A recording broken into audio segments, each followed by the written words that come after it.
अक्षरा सिंह के जो पिताजी हैं वो तो कह रहे थे कि शिवेश मिश्रा फटीचर गायक है, लोग गायक का बोर्ड लगा लिए तो क्या हो गया, बहुत बड़ा स्टार हो गया, उसके पॉकेट में 5 रुपया नहीं रहता, वो हमसे क्या केस लड़ेगा। आपकी औकात तक खोज रहे थे, इस पे आप क्या कहना चाहते हैं? औकात की बात ना करें, चाचा जी को प्रणाम है। औकात।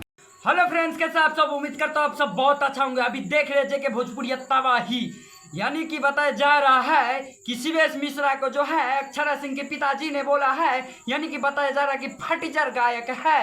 तो सबसे पहले चैनल को सब्सक्राइब और लाइक कमेंट शेयर जरूर कीजिएगा, अन्य लोग तक जरूर इस वीडियो को शेयर कीजिएगा, क्योंकि ऐसा वीडियो जो है ऐसे यूट्यूब पे लाते रहते हैं। तो प्लीज चैनल को सब्सक्राइब और लाइक कमेंट शेयर जरूर कीजिएगा। जल्दी जल्दी पैसे दो, मैं 5-10 मिनट रहूंगी। ये कौन सी जगह पे लग दिया है? ये सरासर रोड छाप वाली बात है। ये सभ्य आदमी का काम नहीं है।